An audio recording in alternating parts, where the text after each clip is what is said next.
또 구원받았습니다. 난 예수 믿어 천국 백성이 되었습니다. 난 예수 믿어 하나님 자녀가 되었습니다. 우리는 영원한 한 가족입니다.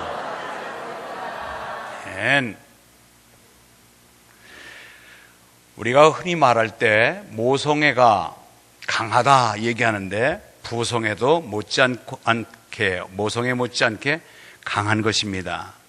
여러분, 동물의 세계 중에서 대표적인 부성애를 자랑하는 동물이 하나 있는데 그것이 바로 펭귄입니다. 펭귄은 암컷이 알을 낳을 때에 눈에 그 차디찬 눈에다가 알을 낳는 게 아니라 알을 낳을 때 필히 수컷의 발등 위에다가 알을 낳습니다. 그러면 털이 박혀있는 발등 위에 알을 받은 수컷은 알을 받은 순간부터 그 자리에서 움직이지 아니하고 60일 동안 알이 부화될 때까지 영하 40도의 추위를 이기며 시속 40km의 칼바람을 이겨내가면서 그때의 그 부성애로 알을 부화시키는 것입니다.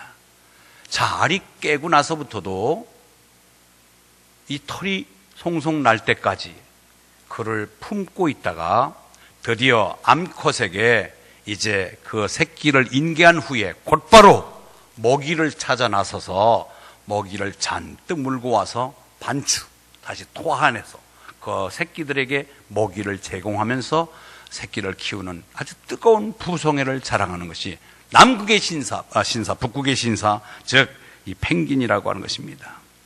펭귄은 이처럼 부성애를 대피해서 우리들에게 많은 교훈을 주는데, 성경을 읽다 보면 성경 안에 주로 이렇게 모성애적인 것 또는 부부의 사랑을 비유해서 하나님의 사랑을 우리에게 전해주는 것이 있는데, 그 중에서도 하나님은 부성애, 하나님 아버지의 사랑을 우리에게 더욱더 진하게 전해줘서 우리는 하나님을 아버지라고 부릅니다. 하나님 아버지. 아멘? 그렇습니다. 오늘 우리가 읽은 이 호세아서를 보면은, 호세아는 본래의 선지자입니다. 구약에 나오는 선지자인데, 호세아에게 하나님이 너는 아내를 얻어서 자녀를 낳으라고 그랬는데 아내가 좀 질이 좋지 않습니다.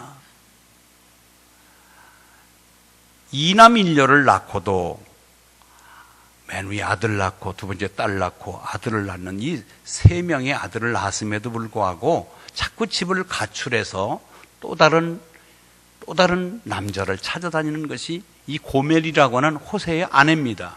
그런데도 부단히 또 찾아 나서서 남의 남편에게 그 보상을 다 해주고 또다시 아내를 데려다가 자기가 또 품고 사는 것이 바로 이 호세아서인데, 그 호세아라고 하는 인물을 하나님으로 지칭하고 고멜은 죄짓고 음란한 고멜은 바로 우리들을 말합니다. 그래서 우리가 곁길로 가고 잘못된 길로 가고 하나님의 속을 썩이더라도 끝까지 인내하면서 우리를 보도마 않으시는 하나님의 사랑을 호세아를 통해서 우리에게 알려주고자 하는 것입니다. 그래서 이제 우리가 진정으로 행복하다, 참 살만나다 하는 것은 언제입니까? 우리가 사랑하고 사랑받을 때입니다. 아멘. 내가 누구로부터 사랑받을 때 행복하잖아요. 여러분, 한 가정을 볼 때에도 부부가 알콩달콩 콩 하나 가지고 서로 입에다 넣어주는 것을 보면은 그 집에 정말로 아름다운 가정, 행복한 가정입니다. 그것을 바라보는 자녀들은 더 행복하지요. 부부간의 사랑, 부자간의 사랑, 형제간의 사랑, 이것이 뜨거울수록 정말로 행복한 그런 가정입니다. 그런데 인간의 사랑은 참 가변성이 많아요. 저렇게 60여, 70여 평생 80을 바라보는 나이까지 사시다가도 황혼이혼이 요새 너무 많아요. 아이를 10남매까지 두고 알콩달콩 살다가도 어느 순간에 서로 간의 부부의 인연을 끊어버리는 수가 있단 말이에요. 그래서 우리가 행복한 것, 사람의 사랑을 받는 것도 행복하지만 영원히 변하지 않는 하나님의 사랑을 받는 것이 진정한 행복인 줄 믿습니다. 여러분들, 그래서 오늘은 우리가 그 하나님 사랑, 아무리 내가 잘못하고 결함이 있고 부족하더라도 끝까지 우리를 인내심을 갖고 보도 많으시는 그 하나님의 사랑에 한번 우리가 안겨보자 이 말입니다. 그래서 진정한 행복이 무엇인가를 우리가 깨달아야 될 것입니다. 이 호세아서를 이해하기 위해서는 호세아의 이 역사적 배경이 잠시 우리는 필요합니다. 여러분 잘 알다시피 우리나라가 남과 북이 지금 대치해서 반세기를 넘기고 있지 않습니까? 1950년도에 전쟁이 일어난 이후에 남과 북이 갈려져 있으니까 꽤 오랜 동안에 갈려져 있는데, 이스라엘이라는 나라도 남과 북이 갈려서 북쪽은 이스라엘, 남쪽은 유다 이렇게 불리고 있는 차제에 오늘 이 배경은, 성경의 배경은 북쪽 이스라엘에서 일어난 사건입니다. BC 8세기경, 주전 8세기경 북쪽 이스라엘은 제일 황금기를 맞이했습니다. 경제적으로 부유합니다. 그러니까 영적으로도 타락하고 도덕적으로 물러나고, 그래서 국가적인 위기를 맞게 됩니다. 국군이 쇠약해져 있습니다. 이 위기 상황을 타개하는 길이 뭐냐? 다른 것도 없다. 우리가 회개하고 하나님께로 돌아오는 길밖에 없다는 것이 호세아가 부르짖는 것입니다. 지금 왜 우리가 이러냐? 오라, 여호와께로 돌아오라. 그런 것을 거듭 강조하고, 오늘 읽은 11장도 마찬가지입니다. 우리가 잘못한 이스라엘 백성들을 향하여 하나님이 손짓하며 내가 너희들을 버리지 아니하고 내가 너희들을 보도만 할 테니 빨리 돌아오라고 하는 아름다운 하나님의 사랑의 손짓을 우리가 오늘 읽어서 알 수가 있습니다. 그렇다면은 오늘 구체적으로 하나님과 이스라엘 백성들의 관계를 더듬으면서 하나님의 사랑을 체감하며, 우리 또한 잘못된 신앙관, 하나님 곁을 떠나고 멀리했던 우리의 삶, 다시 한번 하나님과 근접된, 하나님께 가까이 다가오는 저 여러분 되시길 바랍니다. 첫째, 사랑의 줄로 이끄시는 하나님. 시작. 사랑의 줄로 매어서 우리가 도망가지 못하도록 사랑의 줄로 매서 우리를 끝까지 사랑하시겠다고 하는 하나님의 사랑입니다. 이것이 절대적인 사랑입니다. 이스라엘은 하나님이 그렇게 극적으로 사랑해서 자녀 삼으시고 끝까지 보듬음에도 불구하고 틈만 있으면 그 틈을 벗어나오자 하는 것이 이스라엘의 속성들입니다. 오늘 1절 보겠습니다. 1절 읽습니다. 시작.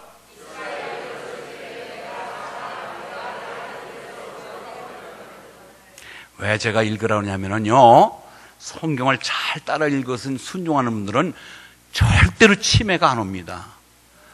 치매에 걸려서 불행한 노년을 즐기고자 하는 분들은 안 따라서 읽어도 돼요. 다시 한번 우리 1절 한번 다시 한번 크게 읽겠습니다. 시작.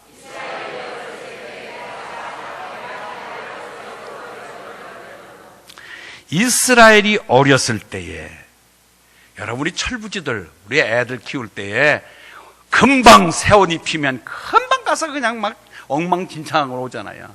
왜? 이게 새 옷인지 깨끗한 옷인지 아이들은 분별이 안 됩니다. 왜? 아직 어리기 때문에.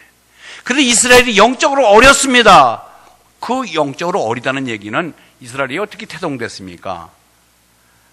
요셉이 형제들에게 팔려가지고 애굽에서 종살이 하다가 국무총리가 되잖아요.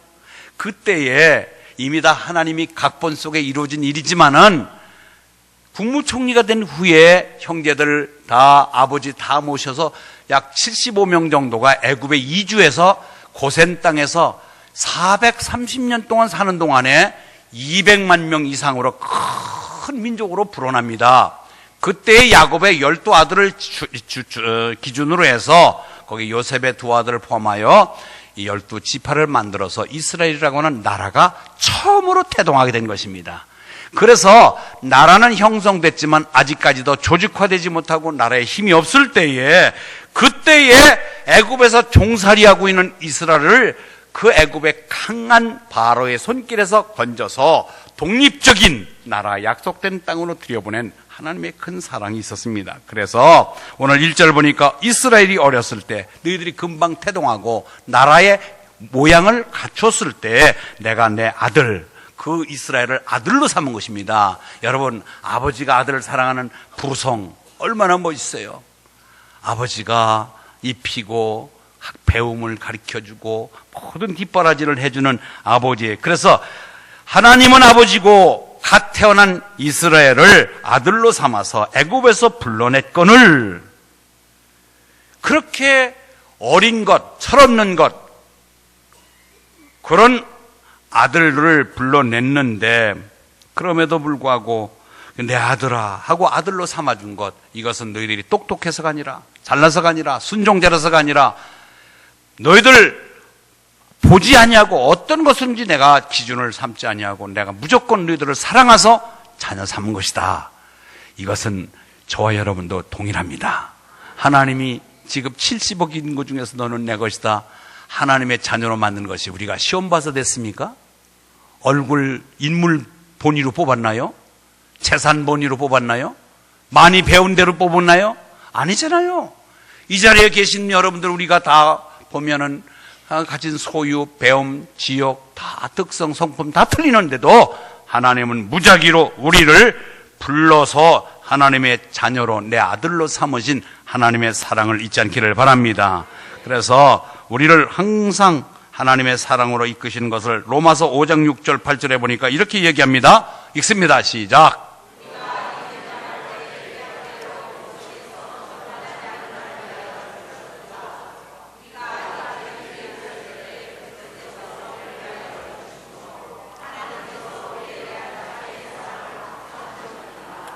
죄를 다 해결하고 경건하고 착하고 선해서 됐다, 내 아들 삼겠다, 아니란 말이죠. 아직도 죄악에 머물러 있을 때에, 아직도 내가 여러 가지로 불협화음이 있고 하나님 앞에 보시기 아름답지 못한 모습이 있음에도 불구하고, 죄인 속에 파묻혀 있는데도 불구하고 우리를 그 가운데서 건져서 예수 그리스도를 보내심으로 그를 믿게 하고 그의 핏값으로 우리를 완벽하게 죄사함을 통하여 하나님의 영상의 자녀로 삼으신 것, 이것이 바로 하나님의 무조건적인 절대적인 사랑입니다. 아멘. 그래서 하나님이 이와 같이 이스라엘을, 갓 태어난 이스라엘을 하나님의 큰 사랑으로 보도만 않아서 애굽에서 건져냈는데, 과연 이스라엘은 이 사랑을 깨닫고 고마워하는지 보세요. 3절 4절 보겠습니다. 3절 4절 시작. 그러나 내가 에브라임에게 걸음을 가르치고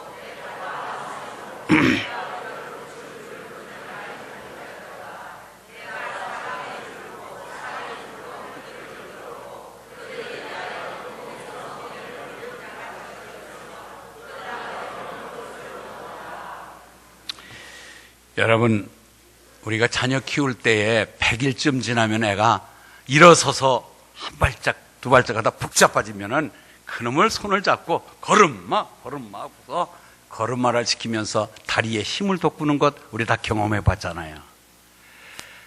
부모가 어린 것, 이제 발 뛰는 아이를 걸음마 시켜서 걷는 것을 더욱더 발달시키는 그런 모습들, 그리고 여러분, 저도 지금 개가 아니라, 강아지가 아니라 개인데, 개를 키우는데 그 데리고 멀리 가려면 목줄을 해갖고 끌고 다녀요. 왜? 마음대로 도망가지 못하고 다른 사람에게 위협을 주지 못하도록 목줄을 하고 다니는데, 하나님이 우리에게 줄은 짐승을 매어서 자유롭지 못하도록 끌고 다니는 것 같은 줄이 아니라 사랑의 줄로 우리를 끌고 있습니다. 제가 또 목사님 혼자 미국 갔다 오나 그럴까봐 조심스러운데, 미국 딸네 집에 갔는데 아이가 때 첫째, 둘째 애들, 손자들이 다 있었습니다. 버지니아 비치 해변가에 가서 애들 해수욕을 하고, 그 다음에 또 펜션을 빌려서 저 어린이 대공원 같은 데 갔어요. 와, 엄청나게 크더라고요. 그런데 기이한 현상은, 그 어떤 엄마가 애를 갖다 4명을 줄로다가 손목을 다 묶어갖고 끌고 다니더라고요. 왜 그러는가 했더니 잊어버릴까봐. 여러분, 저는 그것을 보면서 많이 깨달았어요. 저것이 그 줄을 매고 끌고 가는 것을 아이들을 구속시키고 자유롭지 못하게 만들고 억압하는 줄이 아니라 더 안전하며 보호하며 사랑의 줄인 줄 믿습니다. 이와 마찬가지예요. 하나님은 우리를 이처럼 사랑의 줄로, 너희들이 잘못 갈까, 죄질까, 타락할까, 하나님은 사랑의 줄로 우리를 엮어서 끌고 가신다 이 말이에요. 4절, 내가 사람의 줄 곧 사랑의 줄로 그들을 이끌었고, 하나님의 애굽을 이처럼 애굽에서 이스라엘을 사랑의 줄로 이끌어서 끝까지 홍해를 건너고 광야를 거쳐서 약속된 젖과 꿀이 흐르는 땅으로 인도하신 것입니다. 이처럼 우리는 하나님이 사랑으로 우리를 이끄심을, 그 하나님의 사랑의 줄을 잊지 않기를 바랍니다. 그래서 항상 하나님이 나를 이끄신 것, 때로는 내가 부자연스럽고 내가 마음대로 하지 못하는 것이 오히려 불편함은 여러분이 아니에요. 하나님이 나를 이끄신다는 것은 정말로 좋은 것이구나, 나를 안전케 하는구나, 나를 편안하게 하는구나, 나의 행복을 보장하는 줄이구나 하는 것으로 깨달으시길 바랍니다. 그런데 이스라엘이 이렇게 사랑의 줄로 이끌었지만 어떻게 했어요? 사랑의 줄을 거부한 이스라엘이요. 하나님이 그 큰 사랑으로 자기들을 애굽에서 끄집어서 끝까지 사랑의 줄을 이끌었는데 그 사랑의 줄을 거부하는 거예요. 불순종하는 이들을 하나님은 징계하십니다. 오늘 2절 읽을까요? 2절 시작. 선지자들이 그들을 부를수록 그들은 점점 멀리하고 바알들에게 제사하며 아로새긴 우상 앞에서 분향하느니라.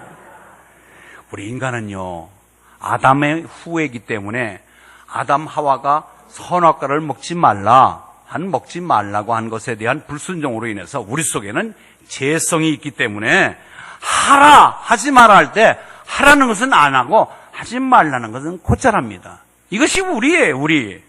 여러분, 나는 인격적으로 나는 좀 많이 배웠으니까 아니에요. 우리 속에는 죄성이 있기 때문에 우리는 어쩔 수 없이 자꾸 잘못된 길로 가는데 이스라엘 백성들이 그래요. 선지자들 수없는 이사야, 에스겔, 에레미야, 다니엘, 그 외에 대선자뿐만 아니라 소선자들을 위해서도 수없이 돌아와라 우상을 버려라, 하나님 뜻대로 살아라. 그럼에도 불구하고 곁길로 가고 도망가며 더욱더 우상을 섬기는 그들을, 그래서 하나님은 결코 할 수 없이 뭐라고 얘기해요? 하나님 그때는 손볼 수밖에 없습니다. 5절 6절 읽습니다. 5절 시작.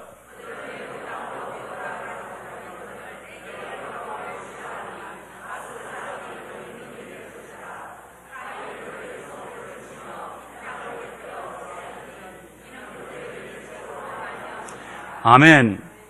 여러분, 하나님이 이스라엘을 사랑하기 때문에 그런 거예요. 사랑하기 때문에 끌어서 하나님의 요청하는 방향으로 이끌어가고 사랑의 줄로 이끄는데도 거역하니까 너희들 애굽 땅으로 다시 가면 되지 않는데 자꾸 애굽을 동경하고 애굽에 갈 수 없거늘 다시 애굽으로 가면 안 됩니다. 여러분, 우리 예수 믿다가 세상으로 나가면 안 됩니다. 아멘. 세상으로 가면 안 돼요. 여러분, 예수 믿다가 세상으로 가면 더 악랄한 거 아세요? 더 악랄합니다. 차라리 처음에 예수 안 믿는 사람보다도요, 이 교회에 들어왔다가 타락한 사람들은요, 예수 안 믿는 사람보다도 더 악랄합니다. 더 악합니다.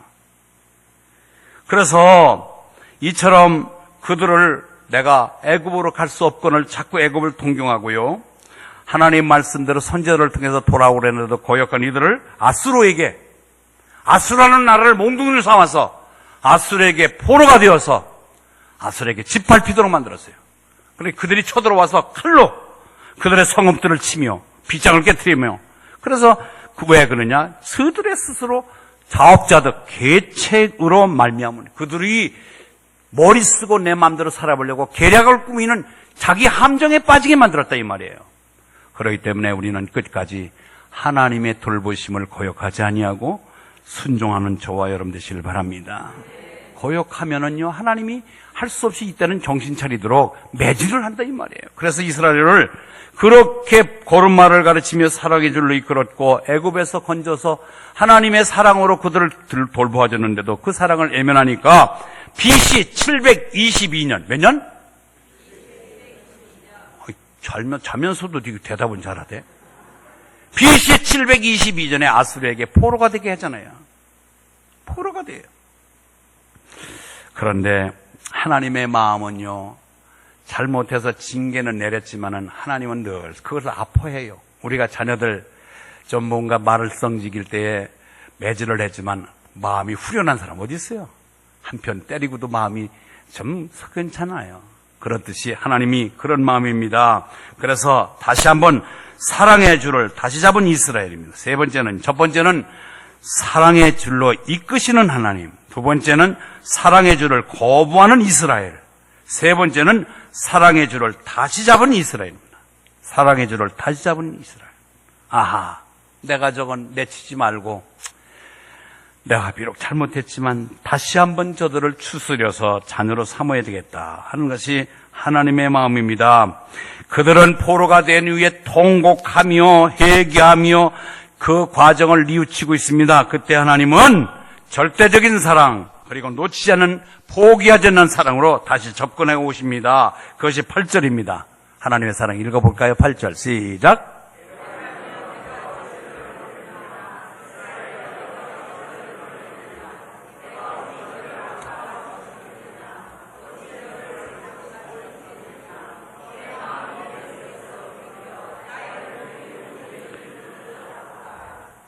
에브라임이라고 하는 것은 북쪽 이스라엘의 대표적인 지파입니다. 그러면 에브라임 하면은 북쪽 전체, 북쪽 이스라엘 전체를 지칭하는 것입니다. 아멘.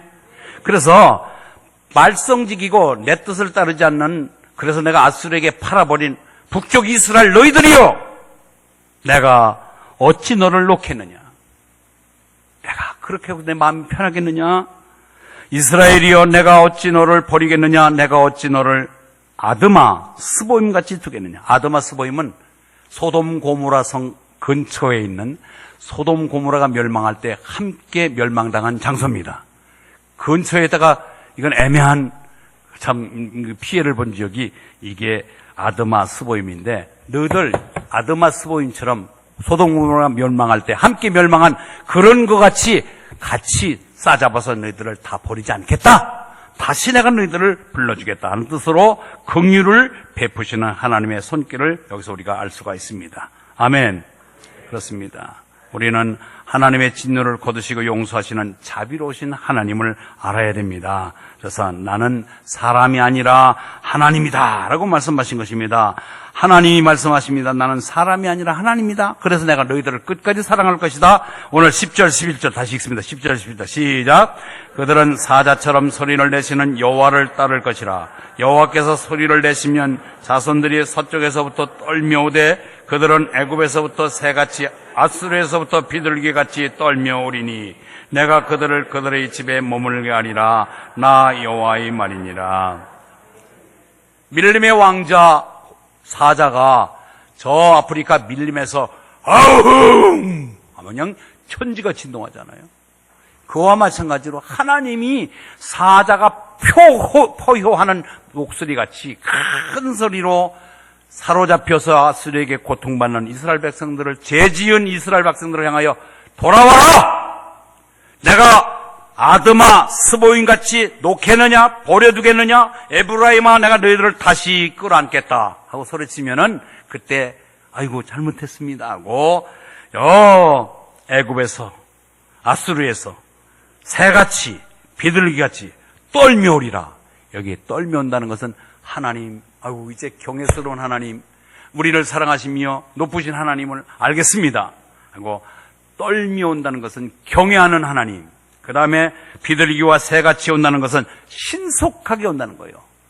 여러분, 하나님은 우리가 죄된 가운데 있더라도 하나님이 부르시는 음성을 듣거든 여러분 경외하는 마음으로, 떨리는 마음으로, 그리고 신속하게 주님 앞에 돌아오시길 바랍니다. 우리 그게 문제예요. 여러분, 지옥은 착한 사람들이 가는 게 아니라 회개한 사람이 가는 거예요. 잘못했더라도 회개하고 돌아서면 하나님은 언제든지 우리를 회복시키심을 믿으시길 바랍니다. 그래서 이스라엘 백성들이 이제 또 역사적으로 볼 때 남쪽 유다, 북쪽 이스라엘을 배경으로 한 말씀인데, 남쪽 유다도 BC 586년 바벨론에게 포로가 됩니다. 하나님을 떠나고 하나님을 외면한 이스라엘은 총체적으로 남북이 다 이제 나라가 없이 하나님의 뜻을 저버렸던 이스라엘 백성들을 하나님이 징계하십니다. 그래서 아이고 잘못했습니다 하고 회개하고 통곡하는 그들을 하나님이 부르시는데, 70년 뒤에 남쪽 유다는 70년 만에 1진, 2진, 3진, 에스라, 느헤미야, 스룹바벨에 의해서 그들을 불러서 고국으로 돌아오게 합니다. 그렇게 해서 1차적으로 이들의 약속된 잘못된 이스라엘을 불러서 다시 한번 조국 땅에 돌아와 행복을 되찾게 만들어 주심과 동시에 2차적으로 오늘날 우리들이 열방이 저 이스라엘 땅이 아닌 그 외의 지역에 사는 우리들도 예수를 믿음으로 인하여 갈라디아서 3장 29절에 보니까 너희가 그리스도의 것이면 아브라함의 약속대로 유업을 이을 자니라. 아멘. 우리가 그리스도의 것이면 아멘 하십시오. 예수 믿거나 우리는 이제는 그리스도의 피값으로 하나님이 그의 아들 독생자를 보내셔서 그의 피값으로 우리를 사셨기 때문에 우리는 하나님의 것이고 우리는 그리스도의 것입니다.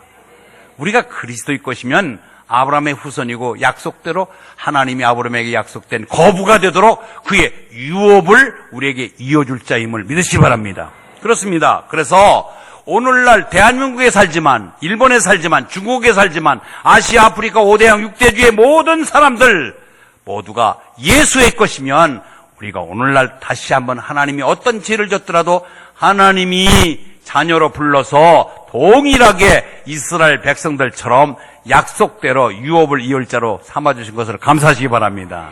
그것이 우리 하나님의 부르심입니다. 그거예요. 하나님께서는 그래서 거기에 보니까 로마서 8장 35절 37절에 하나님이 불러서 구원받은 이 백성들은 하나님의 절대적인 사랑, 끝이 없는 사랑, 포기하지 않는 사랑으로 끝까지 우리를 지키신다고 말씀하십니다. 읽습니다. 시작.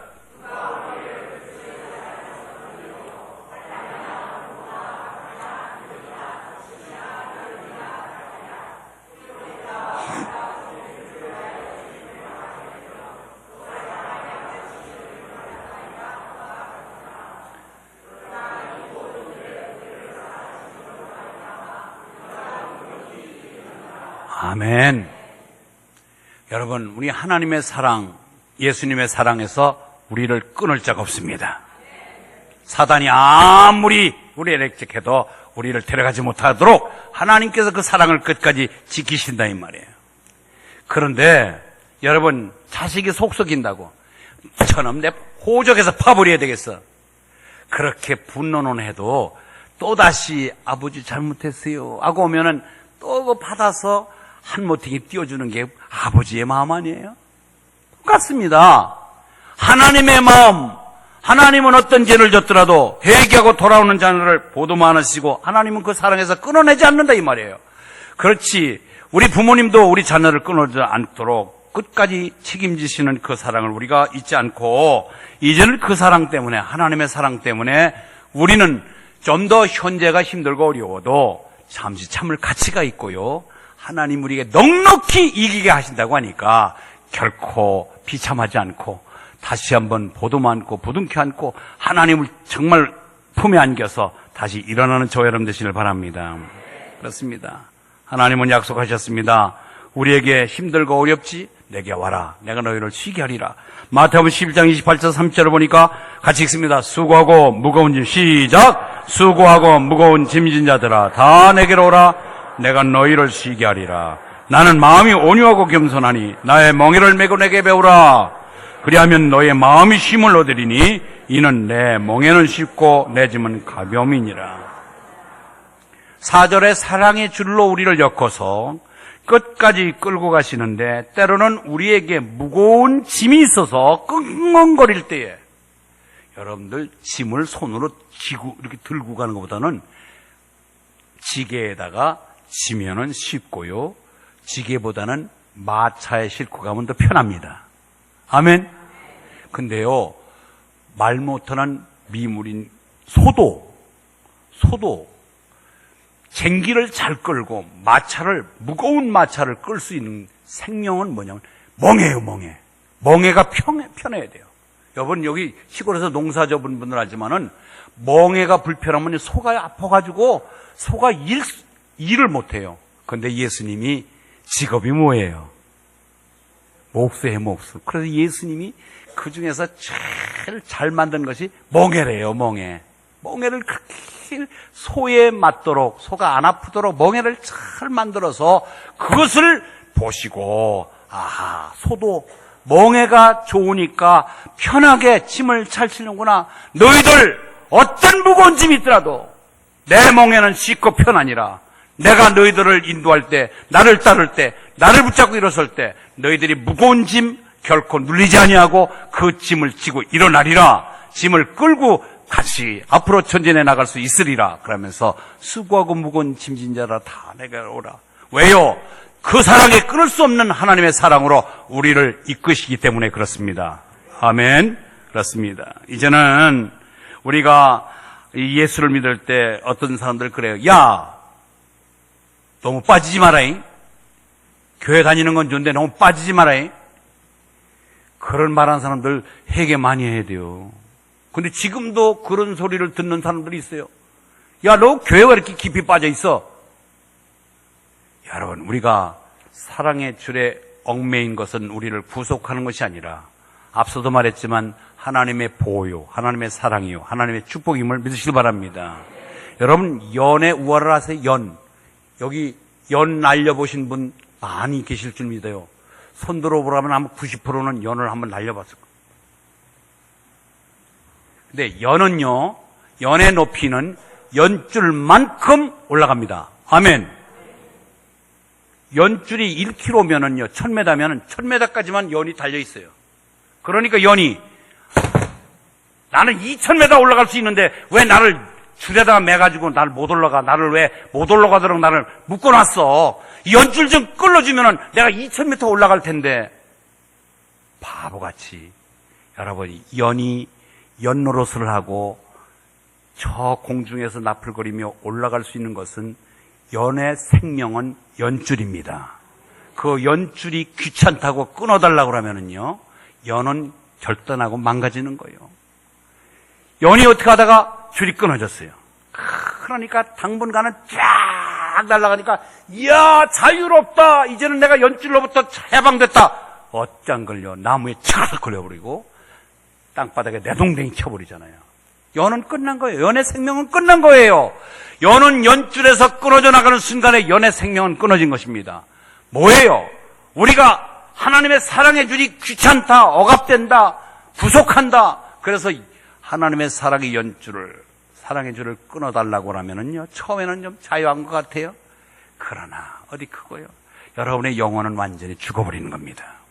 아멘. 이스라엘이 바로 그거예요. 이스라엘이 그런 상태였습니다. 지금 호세아를 통하여 호소하고 있는 것이 너희들이 내 사랑의 줄을 자꾸 끊고 다시 다른 길로 가고 그러는데, 아수르에게 내가 몽둥이질을 하고 너희들을 칼로 제압을 하고 했는데 내가 너희들을 끝까지 다시 한번 보도 많아주고 다시 오기를 기다린다. 사자처럼 소리칠 때 달려와라. 그러면 내가 너희들을 다시 회복시키다고 하는 하나님의 음성을 우리는 들으셔야 될 줄 믿습니다. 이제 어떤 일이 있더라도 하나님의 사랑, 하나님의 구속, 하나님의 이끄심이 귀찮다고 생각하지 말고 우리는 하나님의 인도하심을 순수하게 따라갈 때 그것이 진정한 행복인 줄 믿습니다. 어떤 직장인이, 샐러리맨이 아침마다 일찍 일어나야 되고, 몸이 피곤해도 출근해야 되고, 가서 상사들에게 쿠사리 맞아야 되고, 에이, 이놈의 직장 좀 때려줬으면 좋겠다. 에이, 이놈의 내가 직장 아니면 살 수 없나? 그 구속이 싫어서 널렁 가서 사표를 냈어요. 와, 한 달 동안 얼마나 좋은지 몰라? 출근할 필요도 없고, 아침에 늦잠 자도 괜찮고, 잔소리 듣는 것도 없고, 얼마나 좋은지 모르는데, 한 달 뒤 가니까, 이게 말이에요. 이게 노는 게, 이게 재미있는 게 하나도 없어요. 나 마누라 눈치 봐야지요. 자녀들 돈 달라고 그러지요. 주변 사람들이 나를 이상하게 쳐다보지요. 그리고 내가 이거 백수가 된 이상 더 이상 어떤 삶의 발전도 없지요. 여러분, 우리가 직장에 묶여서 출근하고 퇴근하고 하는 것이 때로는 직장 상사에게 좀 듣기 싫은 소리를 들어도 그것이 바로 내 가정을 살리는 길이고 내가 바로 건강하게 사는 길인 것을 우리는 알 수가 있습니다. 그렇다면 이제 답을 드리고 마칠게요. 우리가 사랑의 줄로 붙잡고 사는 것은 어떻게 사는 것일까? 하나님이 이끄시는 사랑의 줄을 놓지 아니하고 하나님의 사랑의 줄을 붙잡고 산다는 것은 뭐를 의미하는 걸까? 그것은 다른 게 아니라 말씀에 순종하는 것입니다. 아멘. 앞서 말했습니다. 이 성경은 딱 두 가지예요. 하라, 하지 말아로 돼 있어요. 여기는 하라, 하지 말아로 돼 있어요.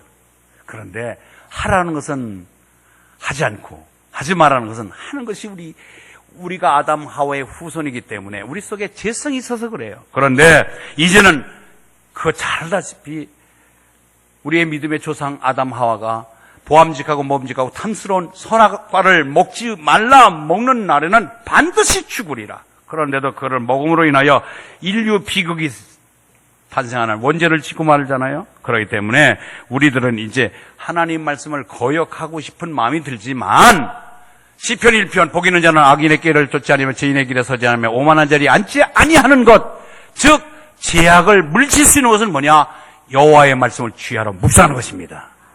여호와의 말씀을 묵상하고 여호와의 말씀을 묵상한다는 것은 그 말씀을 내가 곱씹고 곱곱 씹어서 말씀대로 순종하는 뜻입니다. 죄를 이길 수 있는 유일한 길, 하나님의 뜻을 거역할 수 있는 것을 떨구어 버리고 하나님의 뜻을 좇을 수 있는 사랑의 줄에 매여 사는 것은 말씀의 순종입니다. 따라서 말씀의 순종.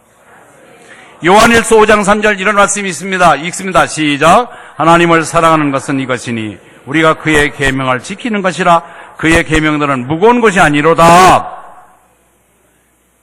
여러분, 솔로몬이 어떤 사람이에요? 솔로몬은요 보통 사람이 아니잖아요. 우리보다 못 살았고 바보 같은 짓을 하다 보면은 몰라도 우리보다 훨씬 상대할 수 없는, 여러분 솔로몬은 40년 동안 왕직에 있었습니다. 몇 년? 여러분 40년간 왕직에 있으면서 못 해볼 게 뭐 있어요? 다 누려봤습니다. 해봤습니다. 부려봤습니다. 먹어봤습니다. 입어봤습니다. 여자가 1000명이에요.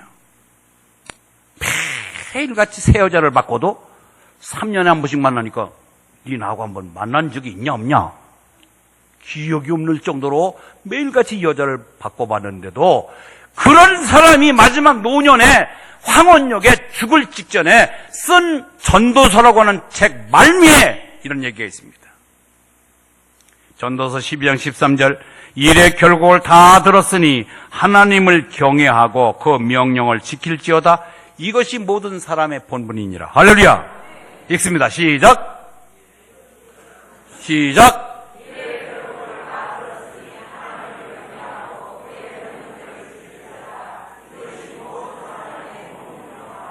시시한 사람이 저런 소리 했으면 에라이 네가 거지같이 살았으니까 그따위 소리 나지 않는데, 우리가 따라갈 수 없는 질 높은 삶을 살았던 솔로몬이 한 얘기예요.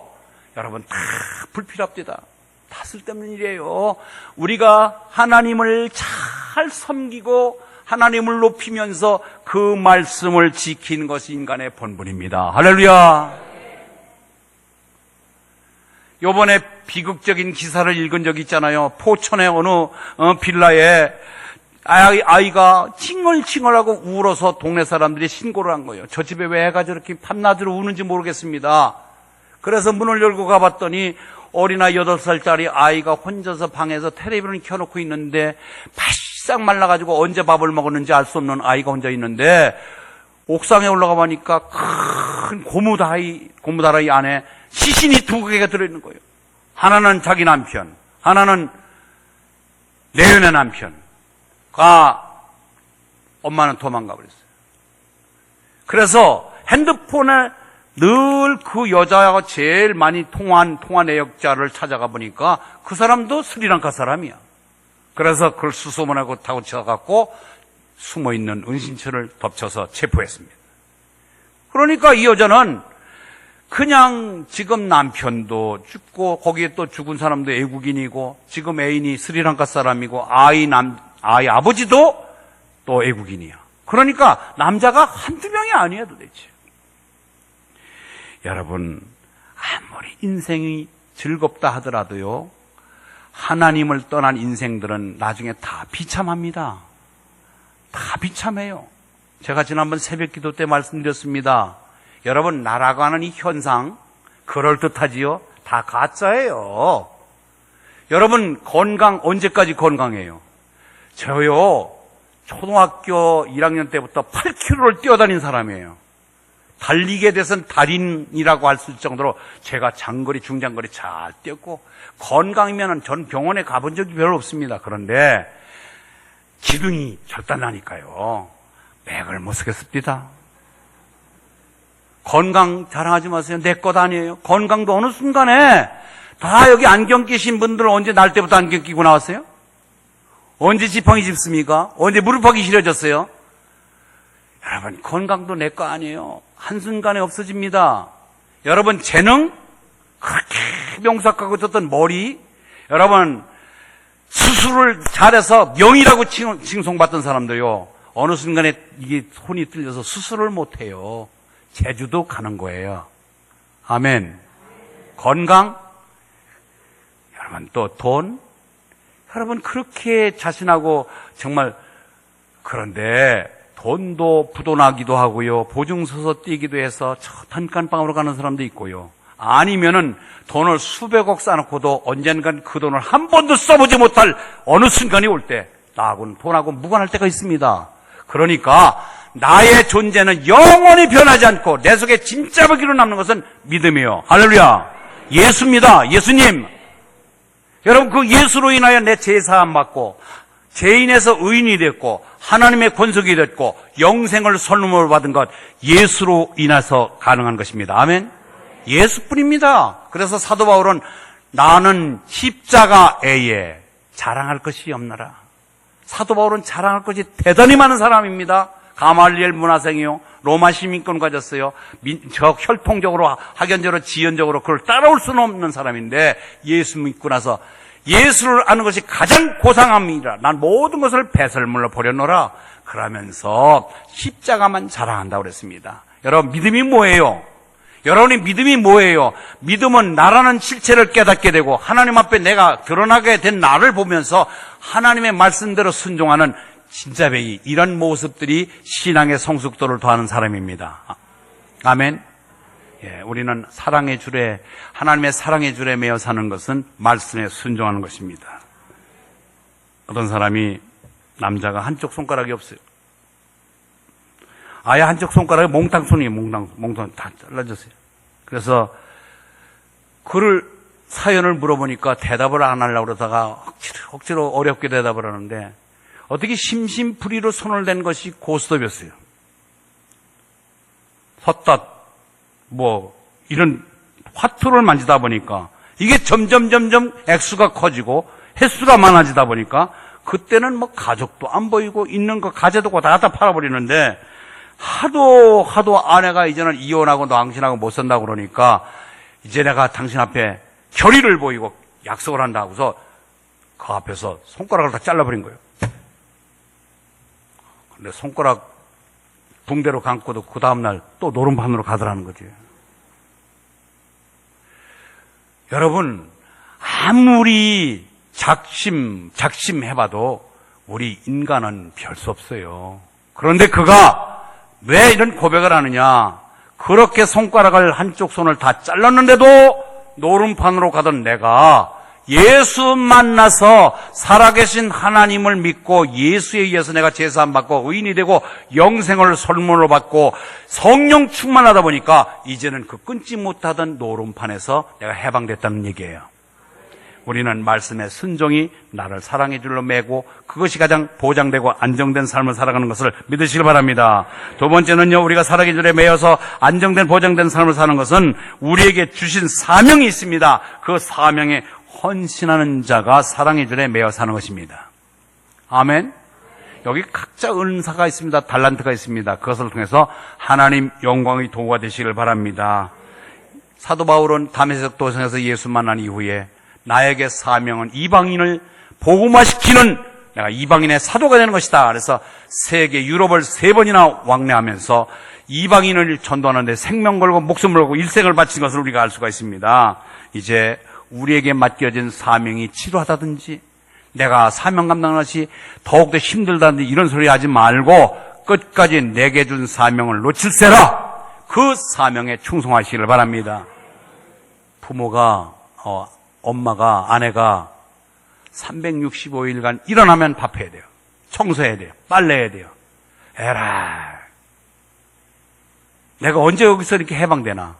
빨래 안 하고 밥 안 하고 청소 안 하면은 여러분, 그가 주부에게 맡겨진 사명인데 그것을 게을리하는 순간 어떻게 되겠어요? 집안 절단하는 거 아니에요? 그렇기 때문에 가족들을 사랑하고 내가 밥 한 끼 따뜻하게 먹여서 온 식구들이 건강을 내가 책임지는 자, 저들을 깨끗하게 옷을 빨아 입히면서 저들을 휘발하지 하는 것이 식대가 노역이 아니라 그 가족을 사랑하는 마음이 있다면 그것이 기쁨으로 감당할 줄 믿습니다. 그래서 우리는 하나님의 사랑을 깨닫고 하나님 사랑해서 이제는 하나님이 내가 이같이 죄인에서 의인으로 만들어줬는데 하나님 사랑합니다 하고 하나님에 대한 사랑이 고백된다면은 하나님이 내게 맡긴 사명, 여러분들이 때로는 어떤 것인지 모릅니다. 각자 하나님이 내게 주신 사명들이 있습니다. 여러분 가정적으로 또는 교회적으로 또 사회적으로 나에게 맡긴 사명, 기쁨으로 끝까지 잘 감당하시길 바랍니다. 특별히 교회에서 맡은 사명, 직분, 직책, 그것을 힘들어하지 말고 하나님 사랑으로 이겨가면서 끝까지 감당할 때 아하! 하나님은 나를 부려먹는 것이 아니라 사랑의 줄로 이끌어서 나를 보장하고 안정되고 보호하고 우리를 끝까지 이 땅에서 살아갈 수 있는 환경을 열어주심을 믿으시길 바랍니다. 이제 우리는 하나님의 사랑을, 이렇게 큰 사랑을 날마다 깨닫고 사는데 아직 우리 주변에는 이런 사랑을 알지도 못하고 깨닫지도 못하고 지옥으로 달려가는 정말 무지몽매한 사람들이 얼마나 많습니까? 우리에게 주어진 이 여러 가지 삶의 환경을 가지고 저들에게도 하나님의 사랑의 줄에 매어서 복된 삶을 살아갈 수 있는 그 기여하는 우리의 인생, 그것이 가장 복된 인생인 줄 믿습니다. 하나님께 내게 준 전도의 사명, 이것을 끝까지 감당하고 오늘 필요한 것들을 얻기 위하여 하나님께 기도하면서 하나님과 유무성통한 관계 속에 말씀을 순종하고 내게 준 사명을 잘 감당하면은 이 모든 것을 너에게 더하시리라.